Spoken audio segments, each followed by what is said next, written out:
नमस्कार, good morning दोस्तों, सुप्रभात, राधे राधे। आप सभी दोस्तों का स्वागत है आज की इस करंट अफेयर्स की क्लास में। अमित शर्मा, राजू, लाइव वाला, किरण, कविता, आप सभी मित्रों को गुड मॉर्निंग, नमस्कार, राधे राधे, जय श्री कृष्णा। आप सभी का स्वागत है आज की इस करंट अफेयर्स की क्लास में। Very good morning, Radhe Radhe साहब। आज दिनांक 29 जनवरी 2022 है और ठीक सुबह के 5:20 हुए हैं। गम की अंधेरी रात में दिल को ना बेकरार कर, सुबह जरूर आएगी, सुबह का इंतजार कर। तो आप सभी दोस्तों का स्वागत है आज की इस करंट अफेयर्स की क्लास में। चलिए दोस्तों, शुरुआत करते हैं। Radhe Radhe, good morning. चलिए, आप बताओगे। चलिए, गुड मॉर्निंग। गुरुकुल स्थापना दिवस की सभी को शुभकामनाएं, सभी को हार्दिक शुभकामनाएं। नमस्कार, गुड मॉर्निंग, राधे राधे। चलिए दोस्तों, बात करते हैं आज के करंट अफेयर्स के सवालों की।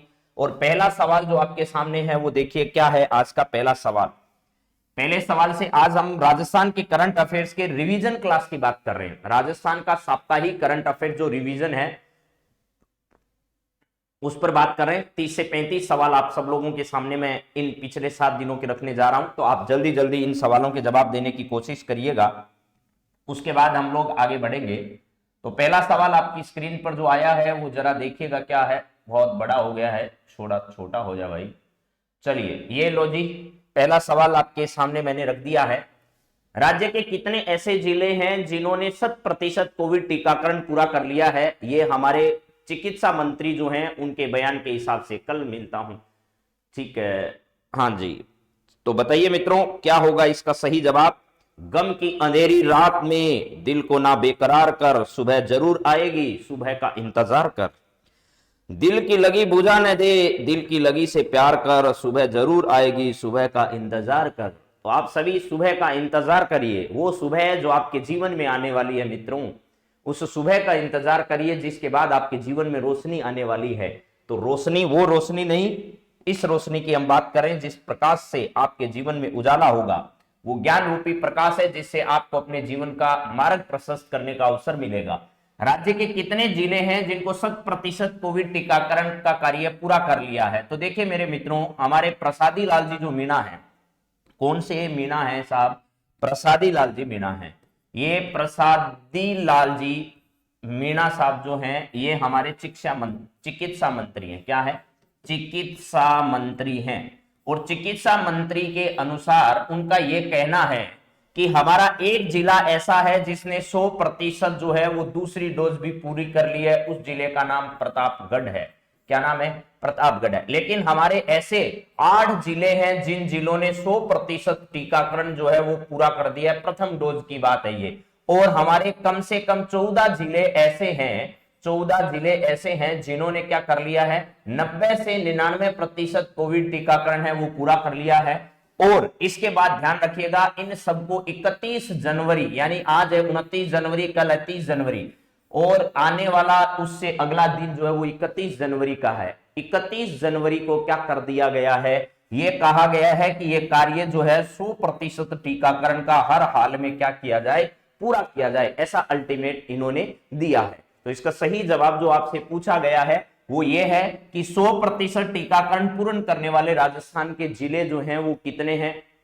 तो ये ध्यान रखिएगा मेरे दोस्तों, 8 जिले हैं, जिसमें जयपुर जो है उस जयपुर जिले को 2 बार काउंट किया गया, क्योंकि जयपुर फर्स्ट और जयपुर सेकंड नाम से उसे क्या किया जाता है? काउंट किया जाता है। तो जयपुर जिला जो है वो ध्यान रखिएगा, जयपुर फर्स्ट और जयपुर सेकंड के नाम से उसे क्या किया जाता है? काउंट किया जाता है। तो इसका सही जवाब जो आपके पास है वो 8 नंबर है। चलिए, अगला सवाल आपकी स्क्रीन पर जो आया है वो जरा क्या है देखो भैया। यहां पर सवाल यह है कि निम्न में से किन जिलों में कोविड टीकाकरण 100% पूर्ण नहीं किया गया? यानी वो 8 जिले आपको इसमें से छांटने हैं। ये 8 जिले जो हैं जहां पर 100% कोविड टीकाकरण पूर्ण कर लिया गया है, वो जिले कौन से हैं? उनका युग्म आपको पहचानना है, बाकी को छोड़ देना। जिले कितने दे रखे हैं? 1 2 3 4 5 6 7 8 9 10 दे रखे हैं। इसमें से एक युग्म ऐसा है जिस युग्म में 8 को छोड़कर नाम लिखा गया है, उस युग्म को पहचानना है। तो देखिए, जयपुर जो है वो 2 बार काउंट हुआ है, जयपुर फर्स्ट और जयपुर सेकंड। यहां पर क्या कर लिया गया है? 100% टीकाकरण पूर्ण कर लिया गया। जयपुर में, सीकर में, हनुमानगढ़ में। इसमें प्रतापगढ़ आ रहा है, इसका मतलब ये युगम पक्का है। ठीक है, तो यहां हो गए आपके 2 3 4 5 6 7। ठीक है, एक ही बचा है और अकेला कहां है, बूंदी है। तो इसका मतलब ये 3 युगम जो है वो है जहां पर 100% टीकाकरण का कार्य पूरा कर लिया गया है। पूरा कहां नहीं हुआ है, चूरू में नहीं हुआ है, बांसवाड़ा में नहीं हुआ है, डूंगरपुर में अभी नहीं हुआ है। यहां पर कम से कम 14 जिले ऐसे हैं जहां पर क्या है 90 से 99% का काम हो रहा है। 8 ऐसे हैं जिनमें पूर्ण हो चुका है। 14 और 8 आपके 22 जिले हो गए हैं। हमें काम बहुत लंबा करना है, तो इस वजह से आपको ध्यान रखना है 11 जिले हमारे ऐसे अभी भी बचे हैं जहां पर यह काम तेजी से चलना बाकी है। तो ये सब बातें आपको क्या करनी है, ध्यान रखनी है। तो मेरे हिसाब से कोई दिक्कत आपको आएगी नहीं अब इन सब जिलों के अंतर्गत। तो जयपुर, सीकर, हनुमानगढ़, चित्तौड़गढ़, प्रतापगढ़, उदयपुर और बूंदी, ये सब आपको थोड़ा ध्यान रखना है। रटना नहीं है, ऐसे नहीं कि इनको रटने बैठ गए, रटोगे तो कुछ भी होने वाला नहीं है, क्योंकि ये तो 2 दिन बाद चेंज हो जाएंगे। चलिए अगला सवाल देखिएगा क्या है मेरे मित्रों। सवाल ये है आपके सामने, बीकानेर में 500 करोड़ रुपए की राशि से सोलर पार्क निर्माण के लिए राजस्थान सरकार से किस कंपनी ने एमओयू किया है। बीकानेर में 500 करोड़ रुपए की राशि से एक सोलर पार्क बनने जा रहा है। उस सोलर पार्क के निर्माण के लिए राजस्थान सरकार ने किस कंपनी से एमओयू किया है, यह आपको बताना है। बीकानेर में सोलर पार्क है, उस सोलर पार्क का निर्माण किया जा रहा है। राजस्थान के जोधपुर के भड़ला में सोलर पार्क आपको पता होगा बड़ा प्रसिद्ध है। इसके बाद राजस्थान के जैसलमेर, नोक जो है, जैसलमेर का कौन सा क्षेत्र है, नोक क्षेत्र, वो इंपोर्टेंट है परीक्षा की दृष्टि से। ये सब बातें आपको क्या करनी है, ध्यान रखनी है। राजस्थान जो है वो 3 एनर्जी में एक उभरता हुआ सितारा है पूरे देश में। एक तो सौर ऊर्जा है, एक तो क्या है, सौर ऊर्जा है राजस्थान में। इसके बाद राजस्थान में पवन ऊर्जा की विपुल संभावना है, पवन ऊर्जा। और इसके बाद में रूफ टॉप एनर्जी जो है, रूफ टॉप एनर्जी जो है, ये इस तीनों में उभरता हुआ है राजस्थान। अगर हमारे पास इतने देखो संसाधन नहीं है, भारी कंपनियां आकर इन सब चीजों को क्या करती है, देखने का काम करती है, तो अभी भी हमारी क्षमता से हम आधा ही उत्पादन कर पा रहे हैं।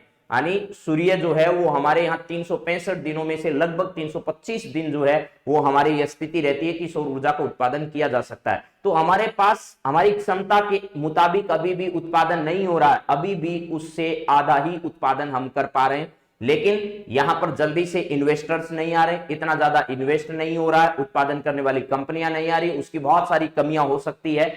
तो वो सब जो है वो ध्यान में हमें रखना है। लेकिन ये 3 ऊर्जा के क्षेत्र में राजस्थान अग्रणी बनता जा रहा है, जिसमें सौर ऊर्जा में तो हम पूरे देश में पहले स्थान पर हैं ही।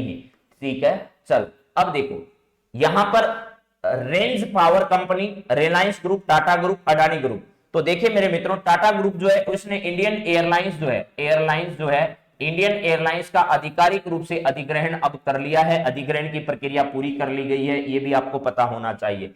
और टाटा ग्रुप के जो रतन टाटा है, रतन टाटा, ये अभी देख लेना, ध्यान रखिएगा मेरे मित्रों, ये अभी इसके चेयरमैन नहीं है, यहां पर निदेशक अलग है। रतन टाटा जो है इनको अभी अभी असम सरकार के द्वारा असम का सबसे बड़ा नागरिक सम्मान जो है उससे सम्मानित इनको किया गया है। ठीक है, रेंज पावर कंपनी जो है, रेंज पावर कंपनी, ये वो कंपनी है जिस कंपनी ने बीकानेर में, कहां पर,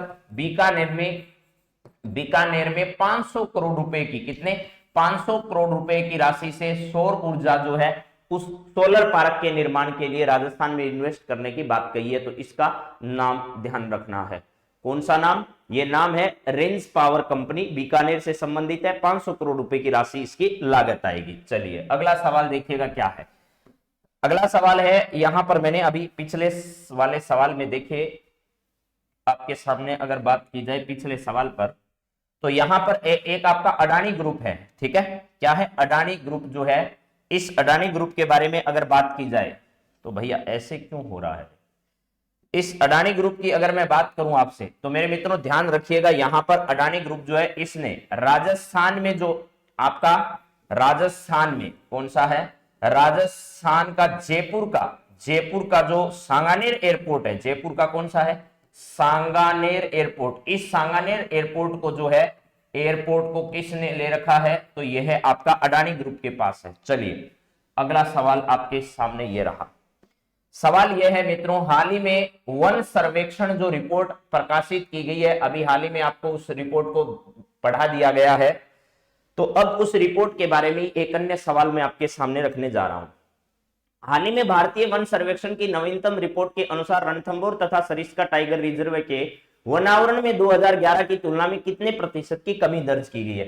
2011 की हम बात करें और अभी आंकड़ा आया है 2021 का, ठीक है। यानी कि मैं ये पूछना चाह रहा हूं कि 10 वर्षों में क्या परिवर्तन इसमें आया है। दशकीय जो है उसके बारे में हम पूछना चाह रहे हैं कि 10 वर्षों में परिवर्तन कितना है, परिवर्तन कितना हुआ है, 10 वर्षों में कितना परिवर्तन इसमें हुआ है। कहां कहां पर पूछा जा रहा है? रणथंभौर। रणथंभौर आपको पता है सवाई माधोपुर जिले में आता है, सवाई माधोपुर जिले में आता है। आजकल जितने भी फिल्मी सितारे हैं उनकी पसंद बनता जा रहा है, ठीक है। इसके बाद एक है सरिस्का अलवर का, सरिस्का, सरिस्का, ठीक है। ये जो है यहां पर ये दो ऐसे टाइगर रिजर्व है, ऐसे टाइगर रिजर्व है जहां का क्या किया गया, वनावरण जो है उसके बारे में बातचीत की जा रही है। और ये कहा जा रहा है कि 2011 की तुलना में इनमें कितनी कमी दर्ज की गई है। कमी हुई है, वृद्धि होने का तो मतलब नहीं है, तो कमी कितनी हुई है ये आपको बताना है। 2011 की तुलना में 2019 वाली से कर लेते हैं। तो यहां पर 2021 में अब जो नई रिपोर्ट आई है उसके हिसाब से आपको बताना है। 2021 की रिपोर्ट जो अभी प्रकाशित की है हमारे वन एवं पर्यावरण मंत्री जो हैं वो भूपेंद्र यादव जी हैं। भूपेंद्र कौन है? भूपेंद्र यादव। इनके द्वारा जो प्रकाशित रिपोर्ट की गई उसके अनुसार देखिए यहां पर है 44, 57 और 1595, 1595, 44, 57, 30, 27, 8, 87, 7, 87, 20, 27, 50, 27। तो इसका सही जवाब जो है वो देखो रणथंभौर टाइगर रिजर्व जो है इसमें 44.57 वर्ग किलोमीटर जो है इसकी क्या दर्ज की गई है, कमी दर्ज की गई है, 44-57 वर्ग किलोमीटर। और सरिस्का टाइगर रिजर्व में 15.95 वर्ग किलोमीटर जो है ना, वर्ग किलोमीटर। एरिया के हिसाब से बात करें वरना तो कितना एरिया होता है, ठीक है, अगर प्रतिशत के हिसाब से बात करें तो यहां पर है 44.57 वर्ग किलोमीटर। और इसके अलावा देखा जाए तो 15.95 वर्ग किलोमीटर जो है वो एरिया कम हुआ है 2011 की बजाय। तो 44.57 वर्ग किलोमीटर और 15.95 वर्ग किलोमीटर जो है इतने एरिया में क्या की गई है, कमी दर्ज की गई है। किससे? 2011 की हम बात करें, 2011 की बजाय 2021 में इतना परिवर्तन इसमें देखने को मिला है। तो ये बात आपके लिए इंपॉर्टेंट है। उस दिन ये सब नहीं पढ़ाया गया, जब वन स्थिति रिपोर्ट पढ़ाई है उसमें ये सरिस्का और रणथंभौर टाइगर रिजर्व का डाटा जरूर था लेकिन उस समय नहीं पढ़ाया गया था। इस वजह से ये सवाल अब रख दिया गया है और ये आपकी परीक्षा की दृष्टि से इंपॉर्टेंट सवाल है, इसको ध्यान रखना। चलिए अगले सवाल पर बात करें। अगला सवाल आपका क्या है? गणतंत्रता दिवस जो है वो मनाया गया, उसके बारे में अभी भी कुछ सवाल जो बच रहे हैं वो धीरे धीरे सामने आते रहेंगे और हम उन पर बात करते रहेंगे।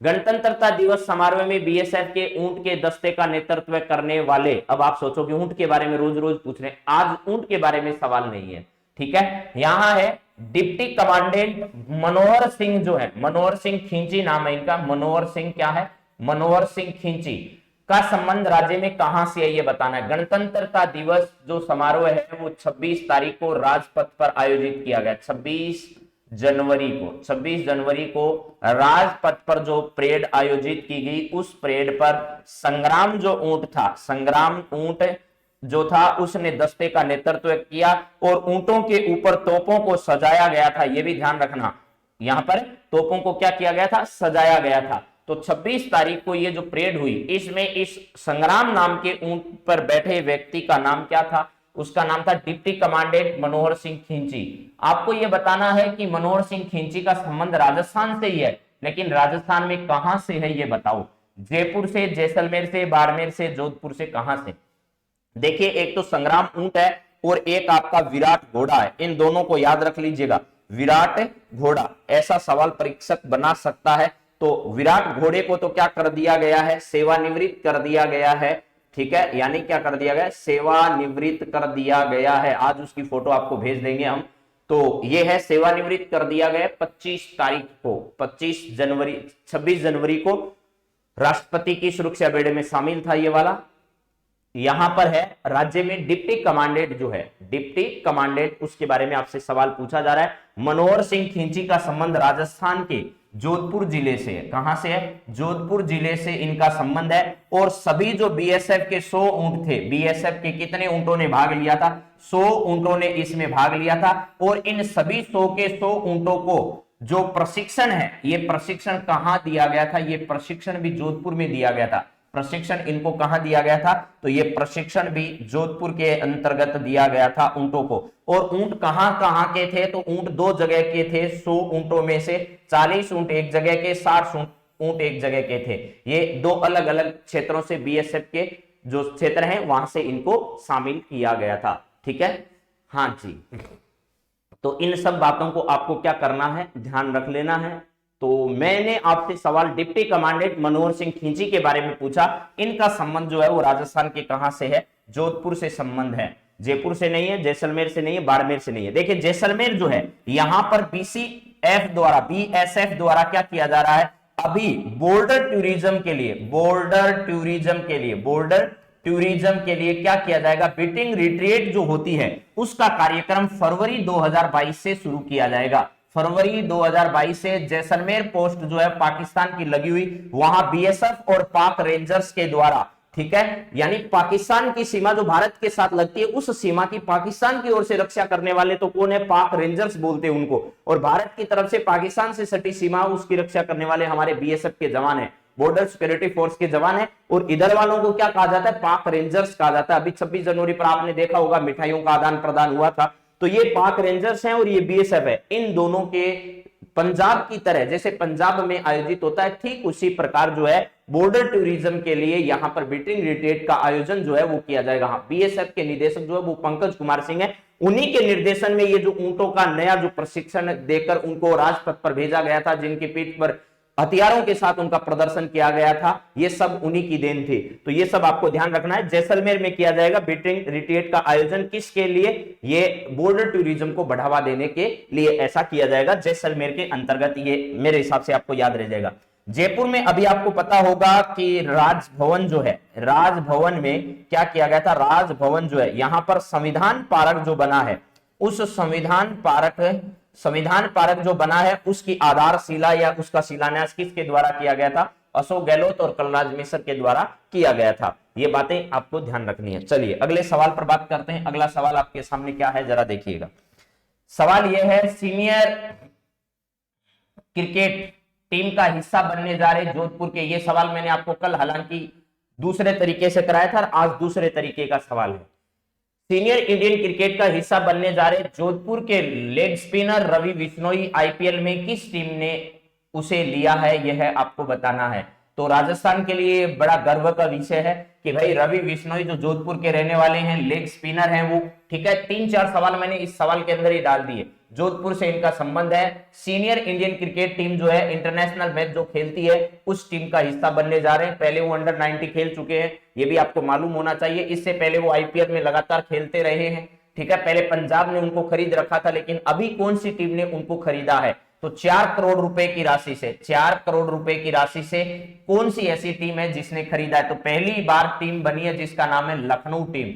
उस लखनऊ टीम ने उन्हें 4 करोड़ रुपए की राशि में क्या किया है? खरीदा है। और भारतीय टीम का वो हिस्सा बनने जा रहे हैं, भारतीय टीम का वो हिस्सा बनने जा रहे हैं। वेस्ट इंडीज के साथ श्रृंखला, जो घरेलू श्रृंखला आयोजित होने जा रही है, उस घरेलू श्रृंखला में वो हिस्सा लेने जा रहे हैं, ठीक है। हाँ जी, तो टीम पूछी जाइए आपसे, ये देखो किस टीम ने खरीदा है। तो टीम का जो है वो लखनऊ, अभी उस टीम का पूरा नाम नहीं आया है सामने, लेकिन वो लखनऊ ऐसा कुछ उसमें रहेगा, लखनऊ की वो टीम रहेगी, ऐसा आपको ध्यान रखना है। हाँ, किंग्स 11 में खेलते थे, अब उन्हें लखनऊ ने क्या कर लिया है? परचेज किया है। 4 करोड़ रुपए की राशि से उन्हें परचेज किया गया है। और राजस्थान में कहां से संबंध है? तो राजस्थान के जोधपुर के रहने वाले हैं। राजस्थान के कहां पर? जोधपुर के रहने वाले हैं, ये ध्यान रखिएगा। राजस्थान के जोधपुर के रहने वाले हैं। बड़ा संघर्ष इन्होंने किया है इस मुकाम तक पहुंचने के लिए। चलिए अगला सवाल देखिए मित्रों, क्या है आपके सामने।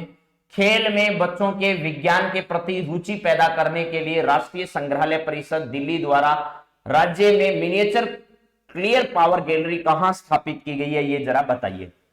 राजस्थान के आपको 7 दिन के मैं जितने सवाल ये करा रहा हूं, ये साप्ताहिक शनिवार की क्लास आप जरूर देख लिया करें मेरे मित्रों। एक भी सवाल आपका छूटता नहीं है, और इससे बाहर अगर कुछ आएगा तो वो किसी को नहीं आएगा, फिर ये समझ लीजिएगा। और इसके अलावा राजस्थान में करंट अफेयर्स लाइक कोई चीज होती भी नहीं है।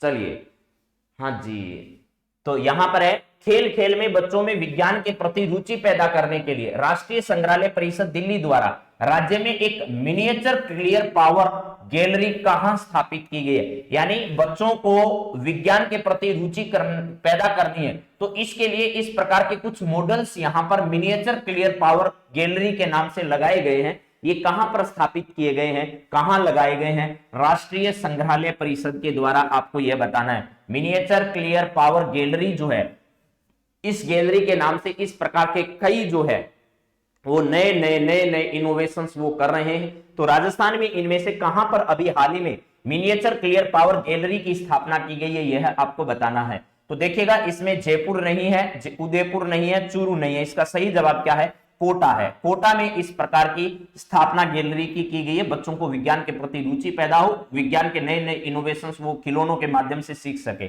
कोटा में अभी आपको पता होगा अभेड़ा बायोलॉजिकल पार्क जो है, Abheda biological park, biological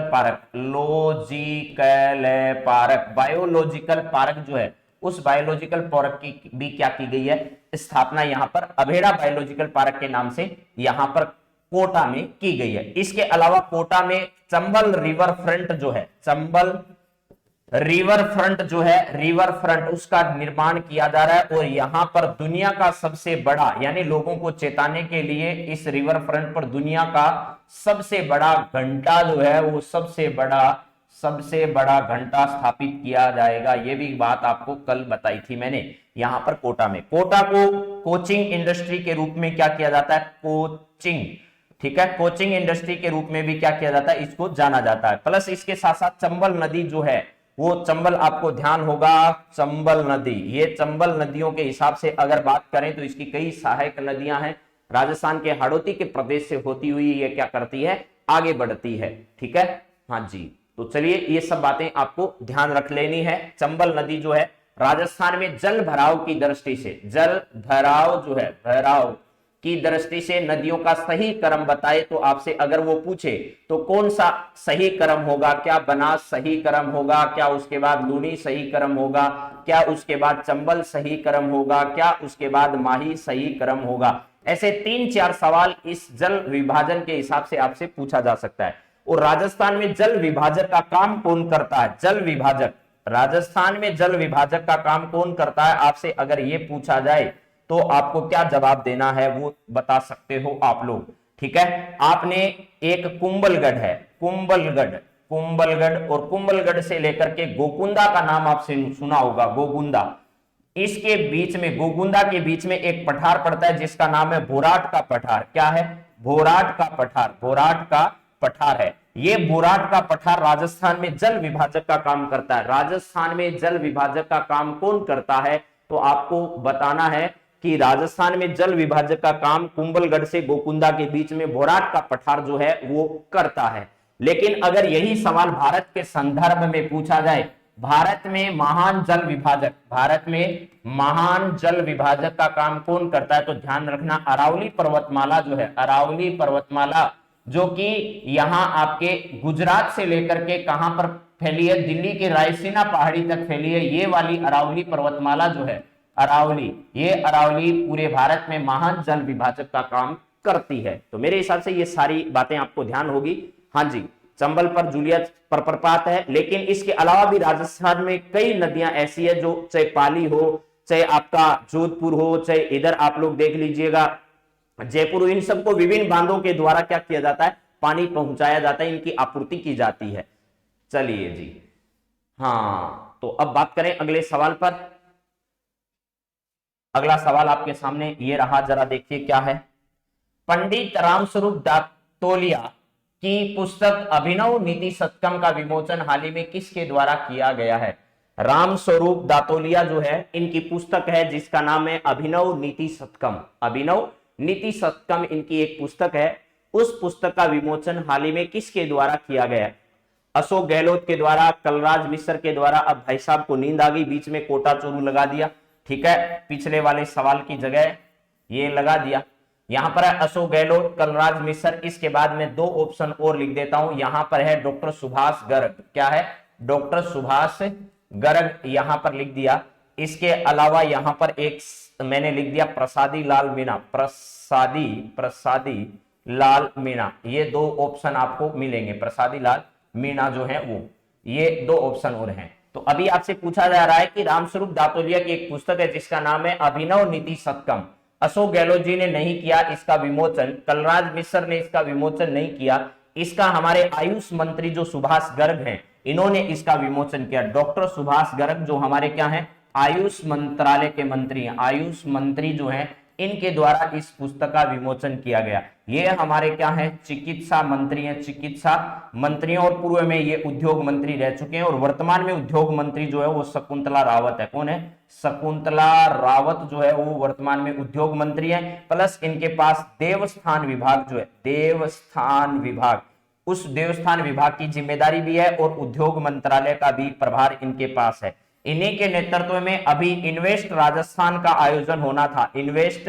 Rajasthan का आयोजन जयपुर में होना था, लेकिन कोविड की वजह से उसे कुछ समय के लिए क्या कर दिया गया है, टाल दिया गया है। तो चलिए मित्रों, मेरे हिसाब से ये बात आपको समझ में आ गई होगी। अगले सवाल पर बढ़ते हैं, और अगला सवाल भी आपकी परीक्षा की दृष्टि से अच्छा है। क्या है सवाल, जरा देखिएगा। यह है, राज्यपाल कलराज मिश्र ने किस व्यक्ति को अपने सलाहकार मंडल में सदस्य मनोनीत किया है अभी हाल ही में?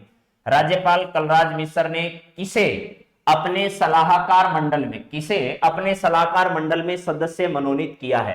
राजीव महर्षि को, राजीव महर्षि प्लस देवेंद्र झाझड़िया, देवेंद्र झाझड़िया, देवेंद्र क्या है, झाझड़िया, ये दोनों व्यक्ति हैं जिनको पद्म विभूषण से, पद्म किसे, पद्म भूषण जो है, इस पद्म भूषण पुरस्कार से क्या किया गया है, नवाजा गया है। प्लस राजस्थान के व्यक्ति और हैं जिनके नाम आपको याद रखने, अवनी, अवनी लेखरा, अवनी लेखरा है। इसके अलावा आपको क्या करना है, राम आप पर दया करेंगे, रामदयाल शर्मा है, रामदयाल क्या है, शर्मा है। प्लस आपको क्या करना है भैया, चंद्र जो है उससे प्रकाश लेना है, और चंद्रमा आपको प्रकाश दे, चंद्र प्रकाश द्विवेदी, चंद्र प्रकाश द्विवेदी जो है, ये तीन ऐसे व्यक्ति हैं जिनको राजस्थान में पद्म श्री पुरस्कार जो है, पद्म श्री पुरस्कार से सम्मानित होने का अवसर मिला है। जिसमें ध्यान रखना, इन दोनों व्यक्तियों को कला क्षेत्र में सम्मानित किया गया। किस क्षेत्र में, कला क्षेत्र में। अवनी लेखरा को खेल क्षेत्र में सम्मानित होने का अवसर मिला है, देवेंद्र झाझड़िया को खेल क्षेत्र में सम्मानित किया गया है, और राजीव महर्षि साहब जो पूर्व में सीएजी रह चुके हैं, राजस्थान के चीफ सेक्रेटरी रह चुके हैं, विभिन्न विभागों में इनके पास सचिव का पद रहा है, और राजीव महर्षि जो है इनको सिविल सर्विस जो है, सिविल सर्विस, ठीक है, सिविल सर्विस के क्षेत्र में इनको क्या किया गया है, पद्म भूषण सम्मान से इनको सम्मानित किया गया है। तो अब देखते हैं जरा क्या है इसका सही जवाब। निरंजन आर्य हमारे वर्तमान के चीफ सेक्रेटरी हैं, बस कुछ ही दिनों के मेहमान है, उसके बाद आपको दोबारा से कोई न कोई व्यक्ति का नाम याद करना पड़ेगा। इनका अभी कार्यकाल जो है वो पूरा होने जा रहा है। सतीश पूनिया राजस्थान में बीजेपी पार्टी जो है, भाजपा बीजेपी, इस पार्टी के प्रदेशाध्यक्ष हैं। इसका सही जवाब जो है लक्ष्य राज सिंह मेवाड़ के नाम से इनको जाना जाता है, यानी मेवाड़ के महाराजा हैं वर्तमान में, ठीक है, राजकुमार कह दीजिए। ये लक्ष्य राज सिंह मेवाड़ जो हैं, इनको क्या किया गया है अभी हाल ही में, इसमें कलराज मिश्र जी ने अपने सलाहकार मंडल में इन्हें शामिल किया गया है। पर्यटन के क्षेत्र में इनकी राय जानने, इनकी सलाह जानने के लिए किस प्रकार पर्यटन को आगे बढ़ावा दिया जा सकता है। अभी इनका कल के दिन जन्म दिवस था, क्या था, कल के दिन इनका जन्म दिवस मनाया गया। इसी उपलक्ष्य पर इनको क्या किया, कलराज मिश्र ने अपने सलाहकार मंडल में इसे शामिल किया है। और ये भी निश्चित है कि जल्दी आपको ये राजनीति में देखने को मिलेंगे। आगामी जो भी चुनाव आने वाले, मुझे ऐसा लग रहा है उन चुनावों में आपको मेवाड़ की धरती से एक नया चेहरा जो है वो देखने को मिल सकता है चुनावों में। तो चलिए अब अगले सवाल पर बात करते हैं। हाँ, वेरी गुड। 5 महीने बाद सर प्रेसिडेंट भी चेंज होने वाला है, चेंज होंगे या वही होंगे वो तो समय बताएगा, लेकिन जरूर चुनाव होने वाले हैं। 2022 में राष्ट्रपति जी के भी चुनाव होने वाले हैं और बहुत सारे परिवर्तन होने वाले हैं।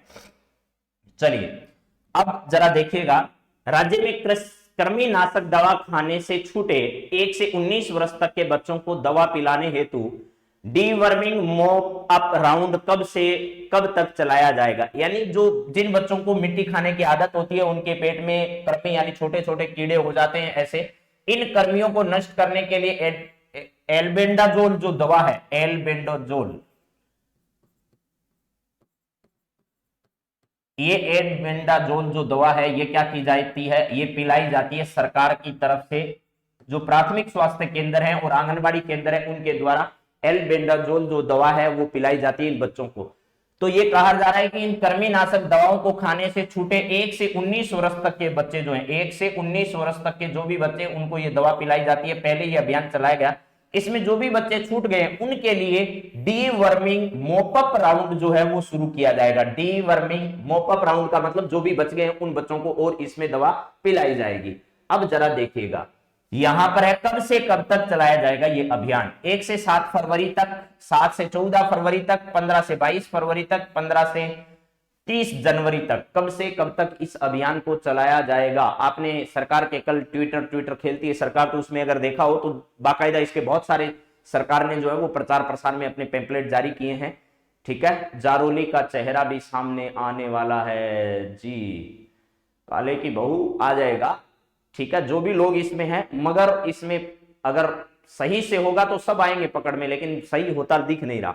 1 से लेकर के 7 जनवरी 2022, 1 से 7 फरवरी 2022, 1 से 7 फरवरी 2022 जो है, इस 2022 में क्या किया जाएगा, ये डीवर्मिंग जो है, डीवर्मिंग मोपअप राउंड जो है, मोप अप राउंड, इस राउंड के तहत क्या किया जाएगा भैया, इस राउंड के तहत बच्चों को दवा पिलाई जाएगी और वो एल्बेंडाजोल नाम की दवा है। चलिए अगले सवाल पर बात करते हैं। अगला सवाल आपकी स्क्रीन पर ये रहा मित्रों, क्या है जरा देखिएगा।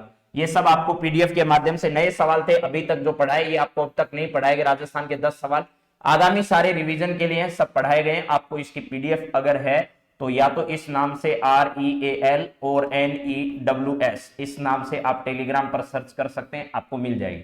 अगर ऐसा उपलब्ध नहीं हो तो आप लोग 894783 और ये है 23, ठीक है, और ये है 70, इस नंबर पर आप लिख कर भेज सकते हैं। व्हाट्सएप पर सिर्फ इतना लिखें PDF, उस पर आपको इसका लिंक मिलेगा जहां जाकर आप लोग PDF को प्राप्त कर सकते हैं। तो 894783 23 जरूर ध्यान रखना, ये 23 और 70 है, तो ऐसा आप लोग कर सकते हैं। चलिए अगले सवाल पर हम लोग बातचीत करते हैं आपसे।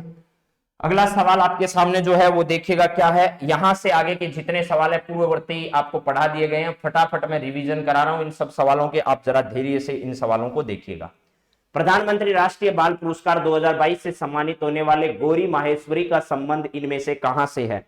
तो प्रधानमंत्री राष्ट्रीय बाल पुरस्कार अभी वितरित किए गए और गौरी माहेश्वरी राजस्थान की है जिसको पुरस्कार प्राप्त हुआ, और यह पुरस्कार जो है वर्चुअल माध्यम से यानी ऑनलाइन माध्यम से ही दिए गए। और इनसे आपस में प्रधानमंत्री ने क्या की थी, बातचीत की थी। प्रधानमंत्री ने इनसे क्या की थी, बातचीत ऑनलाइन माध्यम से की थी। गौरी माहेश्वरी को सुलेख जिसको अपन कहते हैं, उस सुलेख में यह पुरस्कार जो है वो प्रदान किया था। गौरी माहेश्वरी का संबंध राजस्थान के अजमेर जिले से है। राजस्थान के अजमेर जिले से किसका संबंध है, गौरी माहेश्वरी का। वहीं अजमेर में ही आपके रीट का मुख्यालय स्थित है, ये पता होगा। और अभी वहां पर क्या है, एसओजी की टीम जो है वो रीट के पेपर के लीक होने की जांच कर रही है, लेकिन पेपर 25 तारीख को हो चुका और 5 करोड़ रुपए की राशि में पेपर बिका, ये सामने आ चुकी है और राशि भी बहुत बड़ी है। इसका मतलब जिस व्यक्ति ने 5 करोड़ में खरीदा है वो 5 करोड़ की बजाय 10 करोड़ कमाने के लिए लाखों व्यक्तियों को उस पेपर को बेचेगा। परीक्षा में नहीं आएगा हालांकि सवाल, लेकिन जागरूकता की दृष्टि से बहुत इंपॉर्टेंट है। इसके अलावा आरपीएससी का मुख्यालय भी यही है और आरपीएससी के चेयरमैन की जिम्मेदारी शिव सिंह राठौड़ के पास है वर्तमान में। उनका भी कार्यकाल अभी जल्द ही में क्या होने वाला है, पूरा होने वाला है। तो नया आरपीएससी का चेयरमैन भी आप लोगों को जल्दी देखने को मिलेगा और हो सकता है कोई महिला मेंबर भी आपको देखने को मिल जाए, यानी चेयरमैन महिला देखने को यहां से मिल सकती है। इसके अलावा राजस्थान माध्यमिक शिक्षा बोर्ड BSER का जो मुख्यालय है वो भी यहां पर अजमेर में ही क्या है, स्थित है। इसके अलावा ट्विटर के जो सीईओ हैं पराग अग्रवाल जो है उनका संबंध भी अजमेर से है।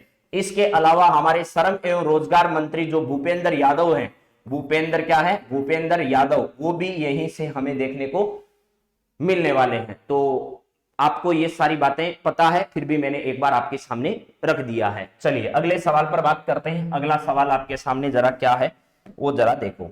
सवाल है राजस्थान के किस आदिवासी जो नायक हैं उनका स्टेच्यू गणतंत्र दिवस की झांकी में नजर आया।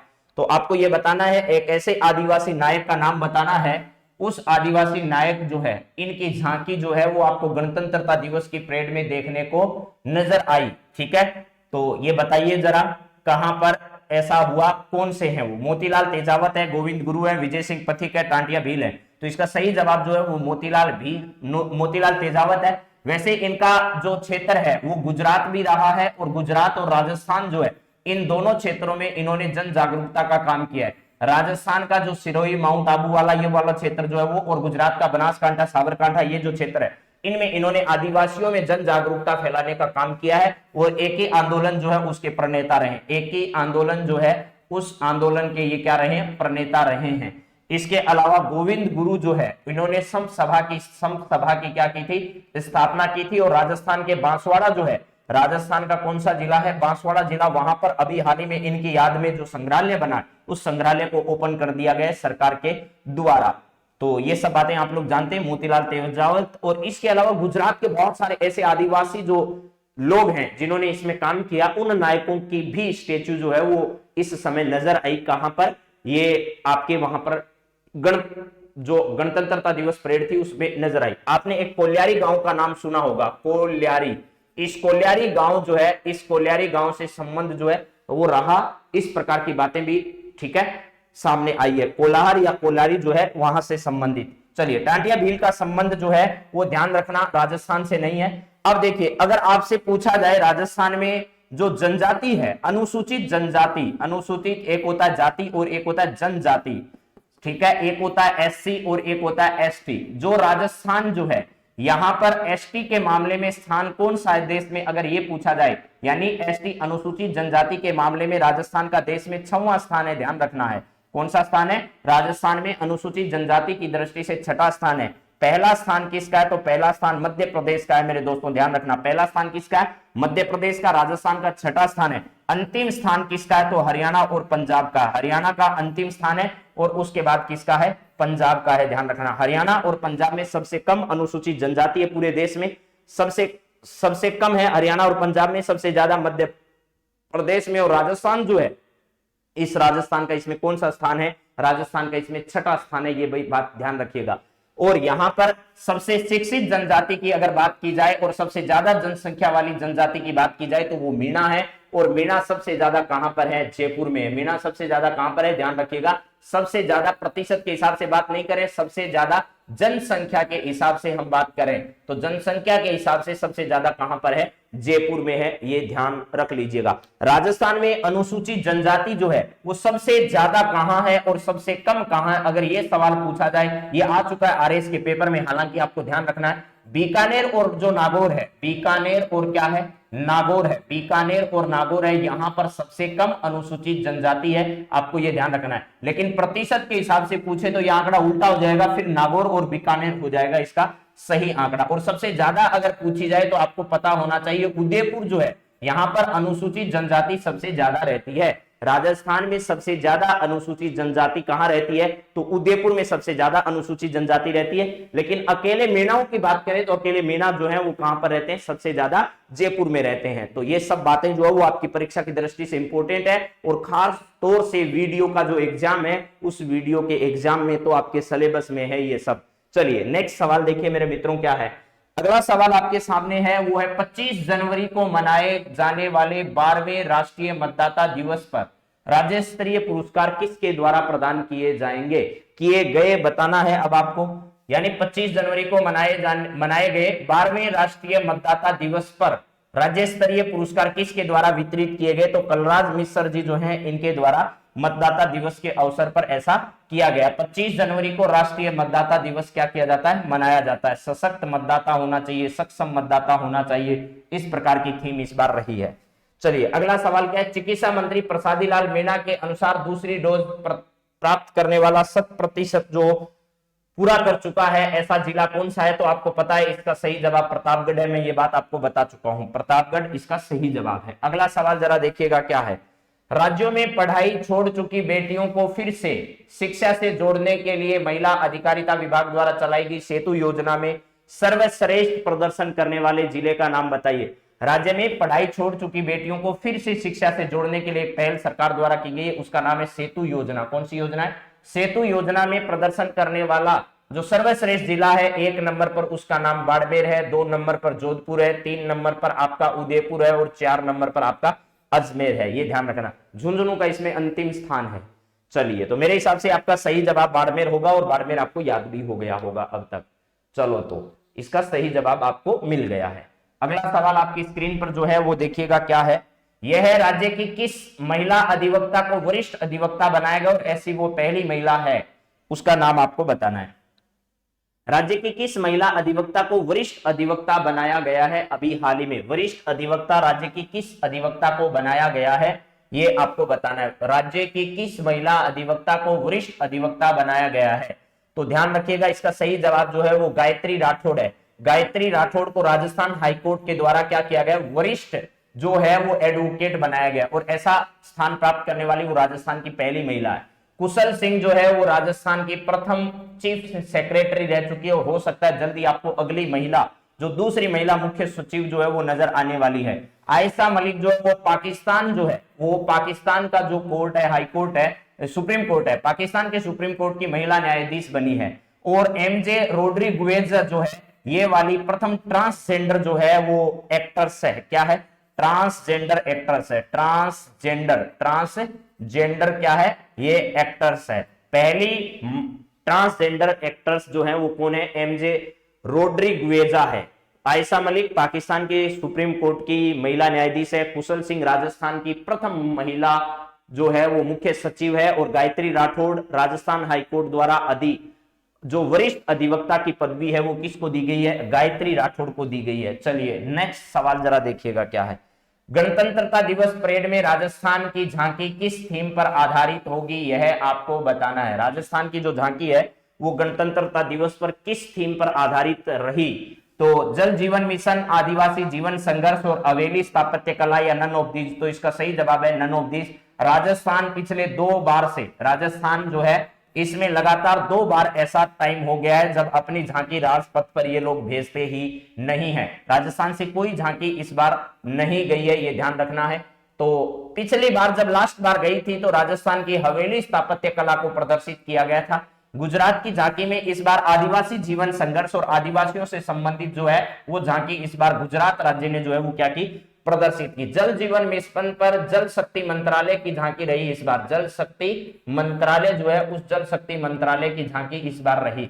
और काशी विश्वनाथ जो है, काशी विश्वनाथ कॉरिडोर अभी बनकर तैयार हुआ है, उस पर आधारित झांकी जो है वो उत्तर प्रदेश राज्य की रही इस बार। तो राजस्थान से इस बार कोई भी झांकी इसमें नहीं गई। चलिए, नेक्स्ट सवाल जरा देखिएगा अगला क्या है आपके सामने।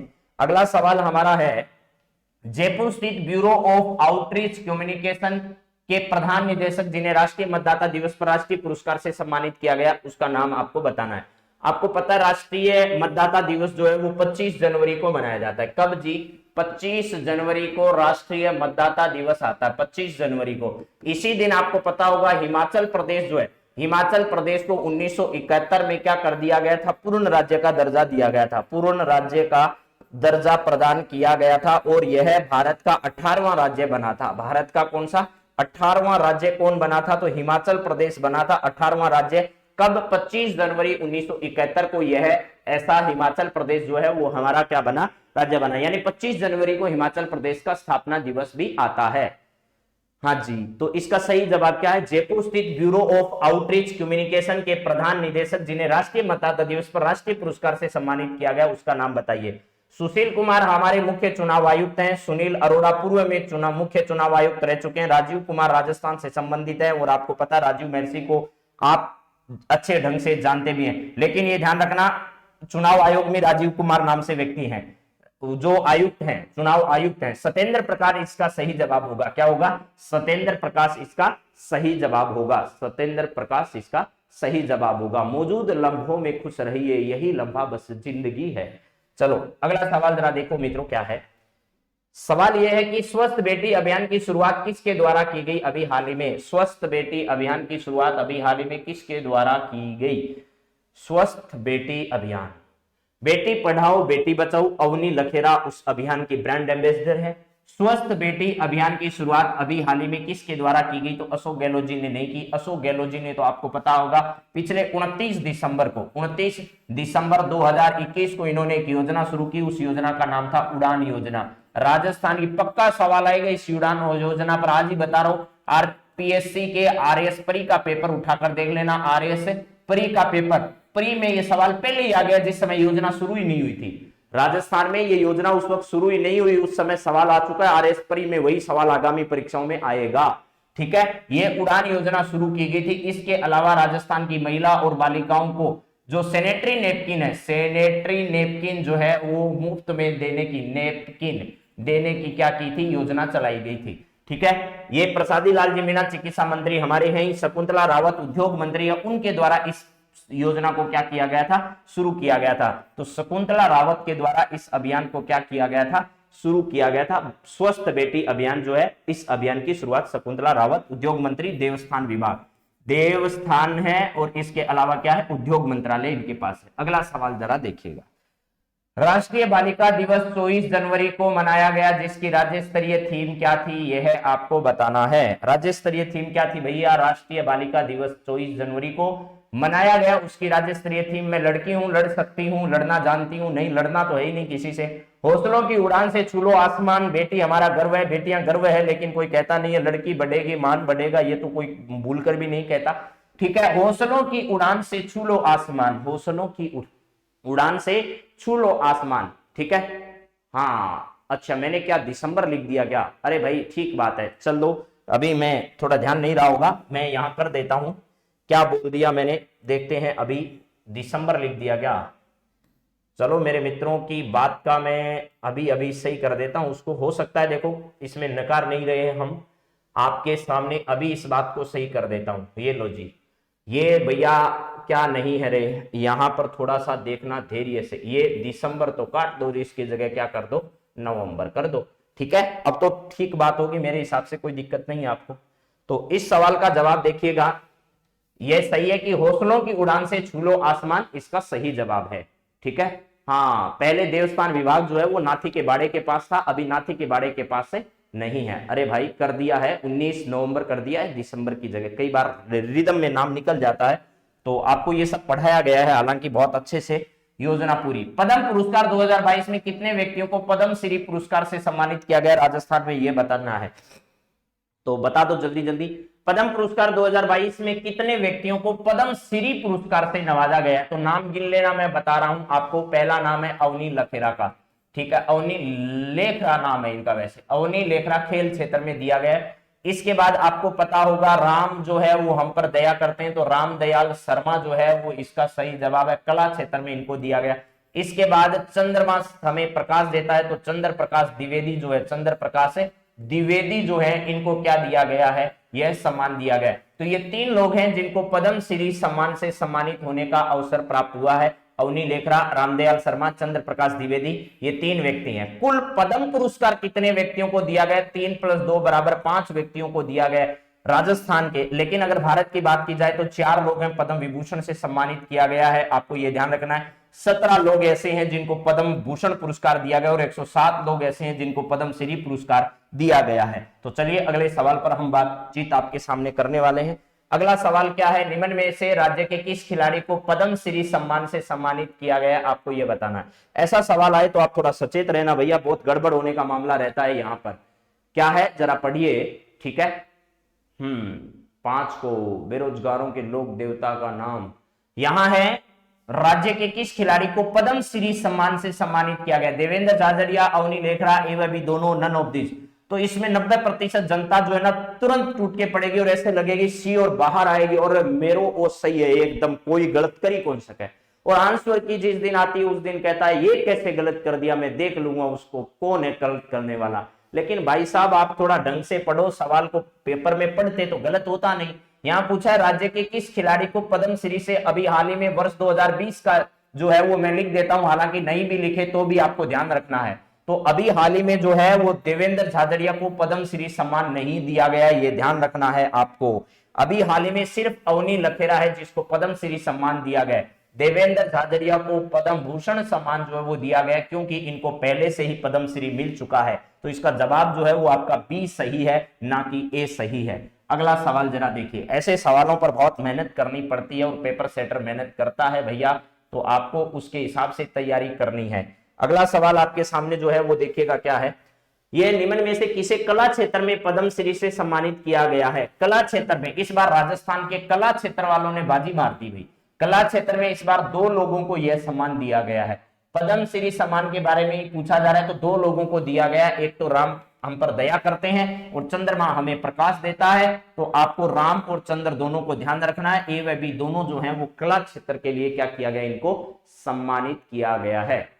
चलो जी, इसका सही जवाब ए व बी दोनों है। अगला सवाल आपके सामने जो है वो किससे रिलेटेड है, जरा देखो। पद्म भूषण से सम्मानित देवेंद्र झाझड़िया का संबंध राजस्थान के किस जिले से है। तो मेरे हिसाब से राजस्थान का बच्चा जानता है इस बात को कि पद्म भूषण से सम्मानित देवेंद्र झाझड़िया का संबंध राजस्थान के चूरू जिले से है। राजस्थान के किस जिले से? चूरू जिले से इनका संबंध है। पद्म भूषण जो पुरस्कार है, इस पद्म भूषण से सम्मानित देवेंद्र झाझड़िया का संबंध राजस्थान के किस जिले से है? तो राजस्थान के इस लाडले का संबंध चूरू जिले से, और चूरू जिले में देवेंद्र झाझड़िया का संबंध झाझड़ियों की ढाणी से सादुलपुर एक तहसील पड़ती है चूरू जिले में। कौन सी तहसील है? सादुलपुर। सादुलपुर जो है वो एक तहसील है जिसे राजगढ़ के नाम से भी क्या किया जाता है, जाना जाता है। उसमें एक गांव पड़ता है जिसका नाम क्या है? झाझड़ियों की ढाणी। झाझड़ियों की ढाणी जो है यहां से संबंधित है। किसका संबंध है? देवेंद्र झाझड़िया का। और वैसे इनका संबंध जो है वो भाला फेंक से है। किससे? भाला फेंक यानी जेवेलिन थ्रू जो है भाला फेंक से इनका संबंध है। चलिए अगला सवाल। 3 मेडल ओलंपिक में अब तक जीत चुके हैं देवेंद्र झाझड़िया, और आने वाले कुछ समय में आपको ये बड़े कई ऐसे जिम्मेदारियों के साथ मिलने वाले हैं। चलिए, पद्म भूषण से सम्मानित प्रदेश के राजीव महर्षि को किस क्षेत्र में योगदान के लिए पुरस्कार दिया गया? पद्म भूषण है, ढंग से पढ़ लेना भैया। पद्म भूषण पुरस्कार से सम्मानित राजीव महर्षि को किस क्षेत्र में योगदान के लिए यह पुरस्कार दिया गया? तो राजस्थान के पूर्व में चीफ सेक्रेटरी रह चुके हैं, अलग अलग विभागों के मुख्य विभागाध्यक्ष भी रह चुके हैं, प्लस इसके अलावा वो सीएजी भी रह चुके हैं, और उसके बाद भी वो सरकार के अलग अलग कामों में क्या कर रहे हैं, योगदान दे रहे हैं। तो चलिए आपको बताना है इसका सही जवाब क्या है। सामाजिक सेवा में नहीं दिया गया है, कला क्षेत्र में नहीं दिया गया, शिक्षा क्षेत्र में नहीं दिया गया, सिविल सेवा में योगदान के लिए उन्हें यह पुरस्कार जो है वो दिया गया है। सिविल सेवा के क्षेत्र में योगदान के लिए दिया गया है। अगला सवाल आपकी स्क्रीन पर यह रहा मित्रों। सवाल है, राज्य के किशनगढ़ अजमेर स्थित जो सेंट्रल यूनिवर्सिटी है उसका कुलपति अभी हाल ही में किसे बनाया गया है? सेंट्रल यूनिवर्सिटी राजस्थान के कहां पर है? तो राजस्थान के किशनगढ़ में है, और किशनगढ़ कहां पर? अजमेर में है। तो इस यूनिवर्सिटी का कुलपति अभी हाल ही में किसे बनाया गया? तो आपका सही जवाब जो है वो ध्यान रखना, इसमें प्रोफेसर आनंद भालेराव है। प्रोफेसर आनंद भालेराव है। राजीव जैन का संबंध राजस्थान यूनिवर्सिटी से, कहां से? राजस्थान यूनिवर्सिटी जो है आरयू से इनका क्या है, संबंध रहा है। डॉक्टर के कस्तूरी रंगन जो है पूर्व इसरो के चेयरमैन रह चुके हैं, प्लस इसके अलावा जो नई शिक्षा नीति है, न्यू एजुकेशन पॉलिसी 2020 जो है उसके ये क्या रह चुके हैं, ड्राफ्ट को तैयार करने वाले मुख्य अध्यक्ष ये रह चुके हैं। नीरज गुप्ता इसी यूनिवर्सिटी के पूर्व में कुलपति रहे हैं। तो प्रोफेसर आनंद भालेराव इसका सही जवाब है। 30वां सवाल आज की क्लास का है वो है 26 जनवरी 2022 को राज्यपाल कलराज मिश्र ने संविधान पार्क के निर्माण का शिलान्यास कहां किया? तो ये बात आप जानते हैं कि 26 जनवरी 2022 को राज्यपाल कलराज मिश्र ने संविधान पार्क जो है इसका शिलान्यास जो है वो राजभवन में किया। कहां पर? राजभवन में। और राजभवन कहां पर है? तो राजभवन साहब जयपुर में है। राजभवन कहां है? जयपुर में है। और जयपुर कहां है? राजस्थान में। राजस्थान कहां है? भारत में। भारत कहां है? एशिया में। एशिया कहां है? वर्ल्ड में। और वर्ल्ड कहां है? एक गोले पर है। तो ये सब आपको ध्यान रखना है, यहां पर जयपुर इसका सही जवाब होगा। अगला सवाल आपके सामने है, चंबल रिवर फ्रंट का जो सवाल मैं अभी आपको बता रहा था थोड़ी देर पहले, वो सवाल ये है। ये रहा, चंबल रिवर फ्रंट पर विश्व की सबसे बड़ी 57,000 किलो जो है इसकी एक घंटी जो है वो राज्य में कहां लगाई जाएगी, जो वर्ल्ड रिकॉर्ड माना जाएगा। एक तरीके का क्या माना जाएगा? वर्ल्ड रिकॉर्ड इसका माना जाएगा। तो चंबल रिवर फ्रंट पर विश्व की सबसे बड़ी 57,000 किलो की एक घंटी लगाई जाएगी। और चंबल रिवर फ्रंट कहां बनकर तैयार हो रहा है? तो ये कोटा में तैयार हो रहा है। जल भराव की दृष्टि से, राजस्थान की जल की क्षमता की दृष्टि से, या फिर राजस्थान की सदा बहने वाली नदियों की दृष्टि से, ये क्रम आप जो है 3 प्रकार के हिसाब से जरूर ध्यान रखिएगा मेरे मित्रों। ठीक है, तो ये सही जवाब आपका क्या होगा? कोटा होगा। कोटा इसका सही जवाब है। चलो जी नेक्स्ट सवाल पर बात करते हैं। अगला सवाल आपकी स्क्रीन पर आ गया है, ये है पंजाब की तर्ज पर राजस्थान में बॉर्डर टूरिज्म की दृष्टि से बीटिंग रिट्रीट सेरेमनी जो है, इस आयोजन फरवरी 2020 से 22 से कहां पर किया जाएगा? फरवरी 2022 से कहां पर किया जाएगा? पंजाब की तर्ज पर राजस्थान में बॉर्डर टूरिज्म की दृष्टि से बीटिंग रिट्रीट सेरेमनी का आयोजन फरवरी 2022 से कहां किया जाएगा? तो ये बात मैं बहुत अच्छे से आपको बता चुका हूं, बाड़मेर में नहीं किया जाएगा, बीकानेर में नहीं किया जाएगा, गंगानगर में नहीं किया जाएगा, इसका आयोजन जैसलमेर में किया जाएगा। जैसलमेर में बीटिंग रिट्रीट का आयोजन किसके द्वारा किया जाएगा? तो ये बीएसएफ के जवानों के द्वारा किया जाएगा। जिस प्रकार कहां पर किया जाता है, जिस प्रकार पंजाब में किया जाता है, ठीक उसी प्रकार राजस्थान में भी इसका आयोजन होगा और बॉर्डर टूरिज्म जो है उसको बढ़ावा देने के लिए ऐसा कार्य होगा। अगला सवाल आपके सामने, राज्य के किस खिलाड़ी का चुनाव? ये बात हमारी हो गई है, हालांकि फिर भी देख लीजिएगा। राज्य के किस खिलाड़ी का चुनाव जो है वो भारतीय क्रिकेट टीम में हुआ है? राजस्थान के खिलाड़ी हैं, लेग स्पिनर हैं, जोधपुर से इनका संबंध है और अभी हाल ही में लखनऊ की टीम ने 4 करोड़ रुपए की राशि से खरीदा। इससे पहले पंजाब जो किंग्स 11 पंजाब है उसकी तरफ से खेलते थे। राजस्थान के उस खिलाड़ी का नाम क्या है? रवि बिश्नोई है। मिताली राज भी राजस्थान से, कुलदीप यादव और पूजा बिश्नोई जो है इनका संबंध एथलेटिक्स से राजस्थान से ही है।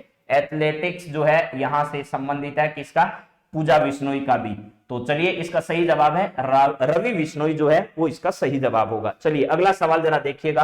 तो मेरे मित्रों आपके सामने आज जितने सवाल थे साप्ताहिक करंट अफेयर्स की दृष्टि से मैंने सारे सवाल आपको करा दिए हैं। अब कल की क्लास में फिर आप लोगों से कुछ मुलाकात करते हैं, कुछ नए विषयों पर बातचीत करते हैं। तब तक आप सभी से लेते हैं विदा। कल फिर इंडिया और वर्ल्ड के कुछ करंट अफेयर्स के सवालों के साथ मैं फिर हाजिर हूं आप सभी के सामने। तब तक आनंद से, मस्ती से, झूमते हुए पढ़ाई करते रहिए और निराशा मन में नहीं रखनी है। हालांकि माहौल कुछ इस तरीके का, लेकिन उसके बावजूद भी आपको अपनी निगाहें अपने लक्ष्य पर रखनी है। और जैसा कि मैंने कहा था, सुबह का इंतजार करो, सुबह जरूर आएगी। तो आप सभी मित्रों को बहुत बहुत धन्यवाद। Have a nice day. Thank you.